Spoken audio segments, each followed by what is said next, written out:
Okay, ndabasuje kandi mbahaye ikaze mwebwe mwese mukurikirana amakuru n'ibiganiro byacu ahangaha kuri Ihango TV. Ihango TV ni umuyoboro wa YouTube ukugezaho amakuru abari kugenda avugwa hirya no hino ku isi, ariko by'umwihariko amakuru yacu akaba yibanda mu karere k'ibiyaga binini. Muri aka kanya rero ndabasuje mwebwe mwese mutwumva muherereye mu Rwanda, bari muri Kongo, abari mu Burundi, abari Tanzania, Kenya, Uganda ndetse n'ibindi bice byose bigize umugabane wa Afrika. Mwese ndabasuje kandi mbahaye ikaze mu makuru yacu y'aka kanya.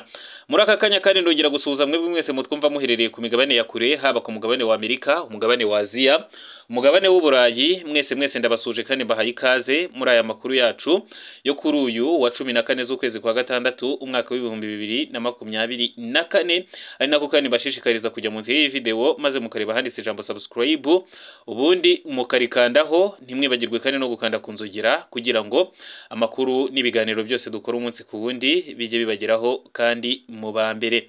Muri iki gitondo rero tugiye kurebera hamwe amakuru akomeye, akaba ari amakuru rero agaruka ku itariki ya 13 z'ukwezi kwa gatandatu umwaka w'ibihumbi 2023. Hari amateka akomeye yaranze umutwe wa M23, turayagarukaho nituyavuga kandi tunarebere hamwe ibiri muri raporo y'umuryango Never Again Rwanda.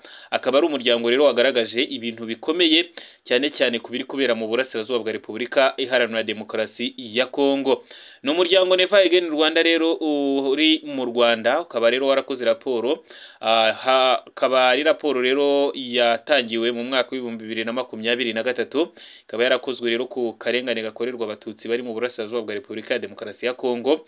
Akaba rero iyi raporo ishobora no kongera nyine umwuka mubi watutumbaga n'ubundi hagati y'u Rwanda ndetse na Repubulika Iharanira Demokarasi ya Kongo, kubera ibintu byinshi biyikubiyemo binashyira amakosa akomeye ku ngabo za leta ya Kongo, FARDC ndetse n'abambari bazo, ndetse n'uruhare rwa FDLR muri iyi ntambara ibera mu burasirazuba bwa Repubulika ya Demokarasi ya Kongo, ndetse n'ubumwe buri hagati y'ingabo za leta ya Kongo ndetse n'uyu mutwe w'iterabwoba wa FDLR. Ku itariki ya 13 z'ukwezi kwa gatandatu 2023 rero nibwo ingabo ziyobowe na General Sultan Makenga zigaruriye umujyi wa Bunagana uri mu majyepfo ashyira uburasirazuba bw'intara ya Kivu y'Amajyaruguru. Umutwe wa M23 rero wafashe uyu mujyi wurwanyemo n'ingabo za Repubulika ya Demokarasi ya Kongo, aho bakoresheje rero imbaraga n'ubunyamwuga bikomeye cyane, kandi ahangaha bakaba bararwanya uru rugamba rukaze ruyobowe na General Sultan Makenga wenyine, nk'uko rero iyi nkuru yatangajwe muri icyo gihe na bamwe mu barwanyi b'umutwe wa M23.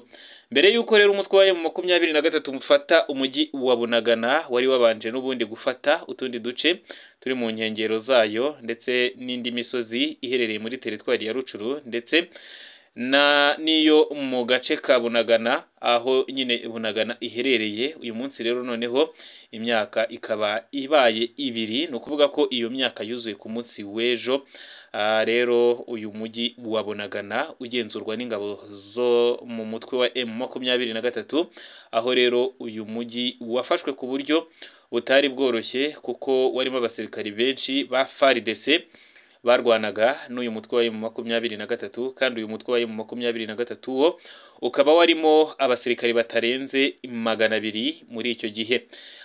Umutwe wa M23 rero waharwanya urugamba rutoroshye kubera yuko wanahanganaga n'ingabo za Repubulika ya Demokarasi ya Kongo zari ziturutse mu mujyi wa Goma nk'umurwa mukuru w'intara ya Kivu y'Amajyaruguru, ndetse n'abandi barwanyi batandukanye barwanaga mu ruhande rwa Repubulika Iharanira Demokarasi ya Kongo.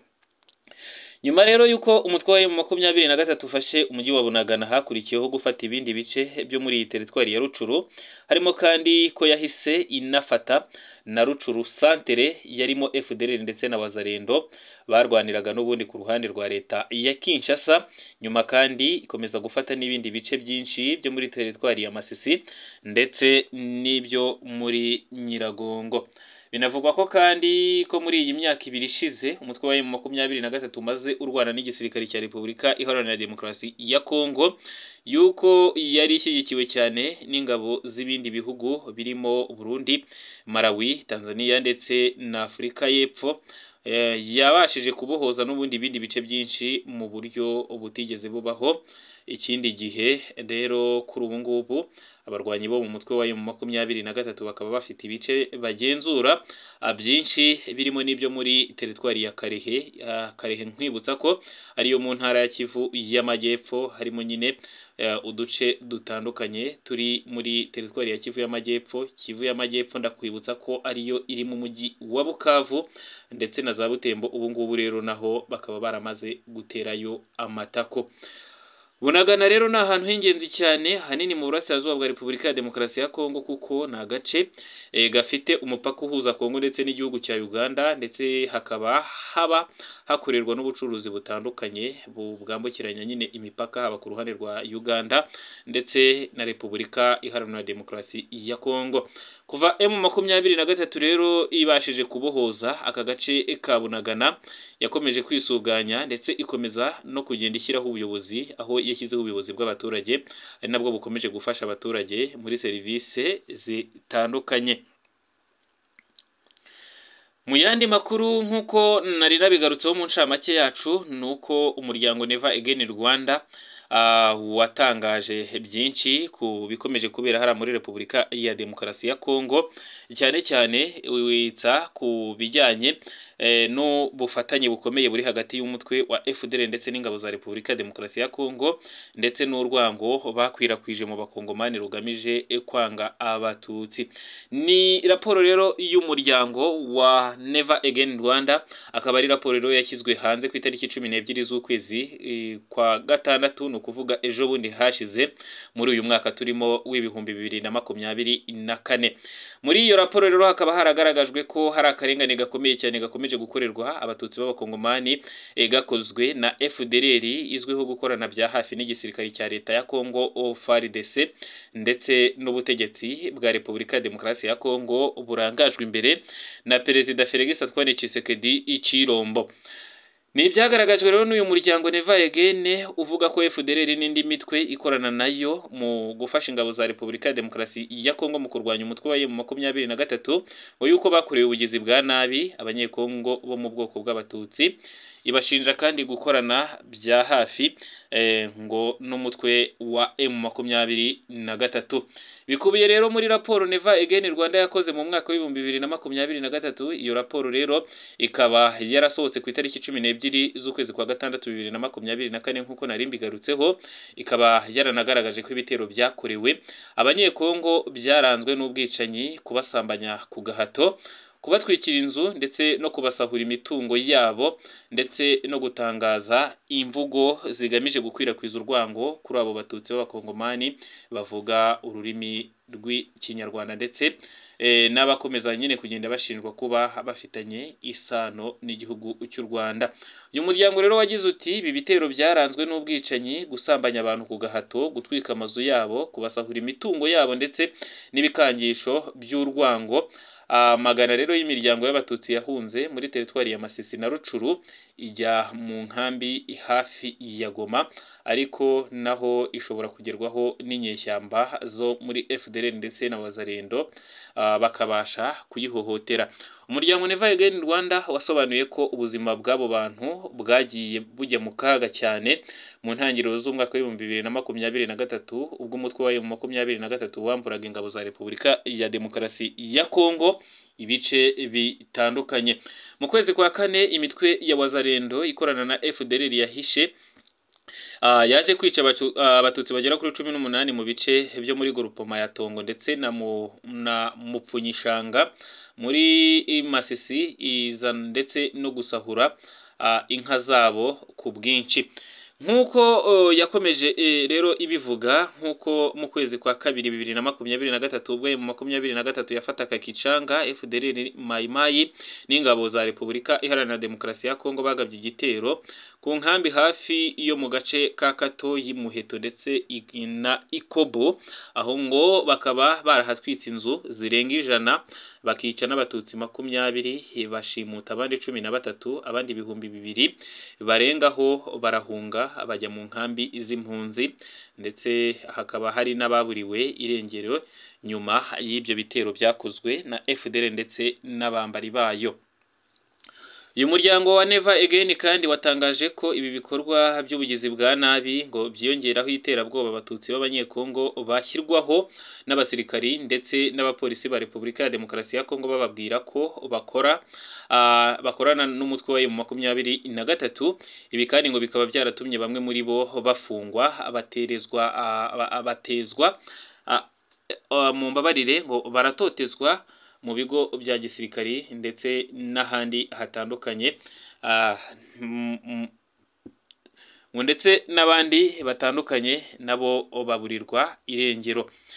Uyu muryango watanze rero urugero rw'abasore 5 bakoreraga mu kigo gitunganya amazi cya Mwanza batawe muri yombi n'abasirikari ba Repubulika ya Demokarasi ya Kongo ku itariki 24 z'ukwezi kwa kabiri muri uyu mwaka turimo w'2024, aho rero ngo bashinjwaga kuba abarwanyi ba M23. Bakaba rero barimo uwitwa Byiringiro Kennedy, Irumva Steve, Benzi Mudari ndetse na Zirimwa Abagabo Sabimbe ndetse n'uwitwa Nizeyimana Akariste. Hari umushumba rero noneho witwa Kazungu wagaragaye nawe muri iyi raporo y'umuryango wa Never Again Rwanda, bavuga ko yishwe na FDLR mu gace ka Bihambwe tariki 25 z'ukwezi kwa kabiri 2024. Izi rero nyeshyamba ngo zikaba zaranatwaye inka yararagiye zinasambanya uwitwa Nzeyimana Ziragora, aho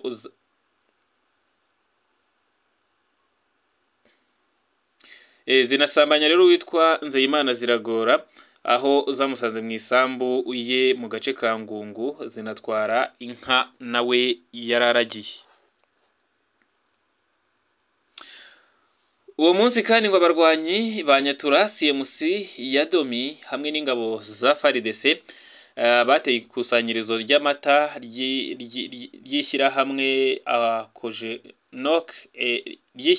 Akojenoke muri Ruhonga mu mpera z'ukwezi rero